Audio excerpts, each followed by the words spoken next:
Halo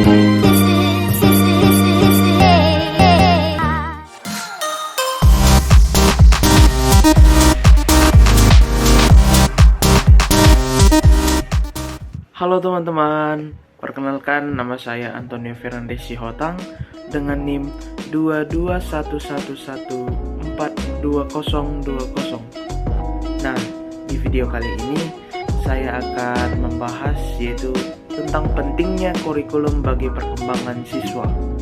Nah, kurikulum adalah rencana dan pengaturan mengenai tujuan, isi, bahan pelajaran serta metode yang digunakan sebagai pedoman dalam kegiatan proses belajar mengajar untuk mencapai tujuan pendidikan. Nah, sejalan dengan perkembangan zaman, kurikulum juga ikut berkembang untuk memenuhi tuntutan pendidikan. Nah, dengan mengetahui pengertian kurikulum yang merupakan sebuah rencana pembelajaran, kamu mestinya akan sadar kalau pentingnya kurikulum bagi perkembangan siswa ini sangatlah penting dalam kemajuan pendidikan baik di Indonesia maupun di dunia. Seperti itu. Dengan adanya kurikulum, kamu bisa mengetahui kemana tujuan sebuah pendidikan dijalankan. Singkatnya, pada lingkup sekolah, kamu akan mengetahui kemana arah pembelajaran yang akan kamu terima di sekolah tersebut. Karena itulah kurikulum hukumnya wajib ada di setiap institusi pendidikan. Bagi peserta didik, fungsi kurikulum adalah sebagai sarana untuk mengukur kemampuan diri dan konsumsi pendidikan. Hal ini berkaitan juga dengan pengajaran target yang membuat peserta didik dapat mudah memahami berbagai materi ataupun melaksanakan proses pembelajaran setiap harinya dengan mudah. Selain itu juga diharapkan agar peserta didik mendapat pengalaman baru yang di masa depan dapat dikembangkan sesuai dengan perkembangannya dan bisa menjadi bekal kehidupan nantinya. Kurikulum akan mempermudah peserta didik dalam memetakan apa yang harus ia kerjakan dari waktu ke waktu, sesuai dengan evaluasi yang dilakukan oleh guru dalam 3 atau 6 bulan sekali. Oke. Nah, berkaitan dengan fungsi kurikulum bagi siswa, dalam literatur lain, Alexander English mengemukakan 6 fungsi kurikulum. Nah, 6 fungsi kurikulum itu sebagai berikut. 1. Fungsi penyesuaian atau the adjustive or adaptive function. Artinya, kurikulum itu mampu menyesuaikan dengan kebutuhan dan perubahan yang terjadi, sehingga kurikulum tersebut dapat menyesuaikan dengan tuntutan dan kebutuhan saat ini. Nah, yang kedua, fungsi integrasi atau the integrating function. Artinya kurikulum tersebut menggambarkan suatu kebutuhan yang terintegrasi dalam suatu kesatuan secara menyeluruh atau komprehensif. Artinya kurikulum ini terintegrasi dalam satu kesatuan secara komprehensif ataupun holistik. Yang ketiga, fungsi diferensiasi atau differentiating function. Fungsi yang ketiga adalah fungsi diferensiasi. Artinya itu bahwa kurikulum tersebut harus mampu menyediakan bahan atau materi yang beragam sesuai dengan tingkat kemampuan dan kebutuhan peserta didik. Yang keempat, ada fungsi persiapan atau the propedeutic function. Artinya kurikulum mampu mengarahkan setiap peserta didik untuk memilih keahlian yang ditekuni sesuai dengan potensi yang dimilikinya. Nah, yang kelima ada fungsi pemilihan atau the selective function.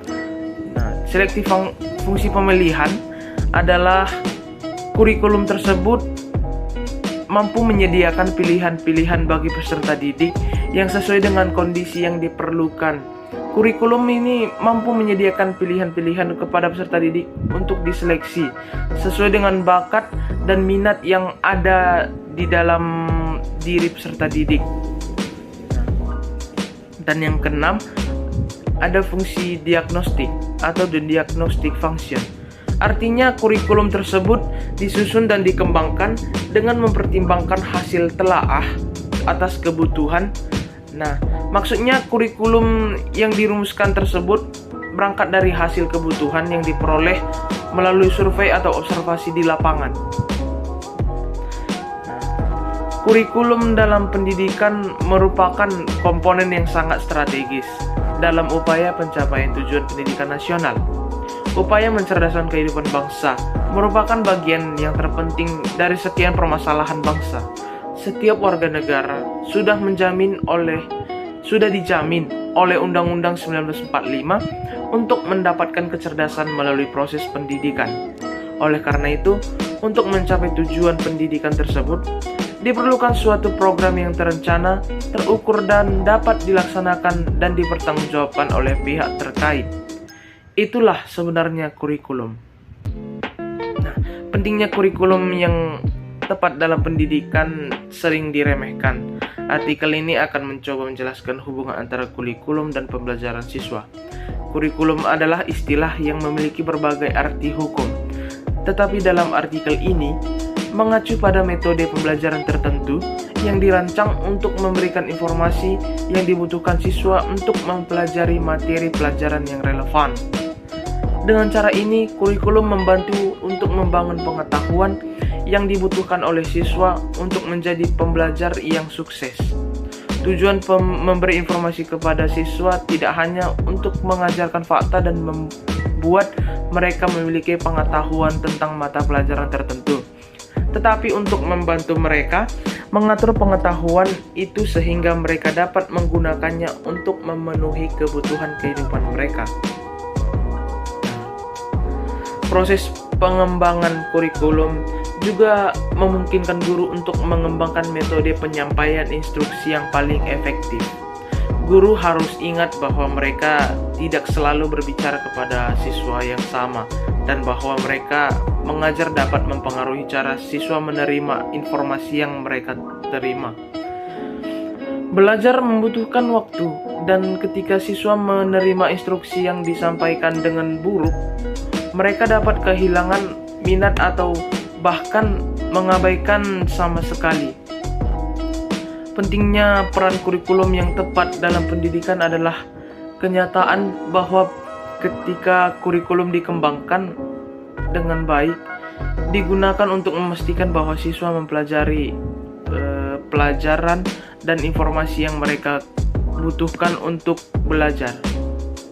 Ketika guru menggunakan kurikulum secara efektif, siswa lebih mungkin untuk menyimpan informasi yang mereka terima.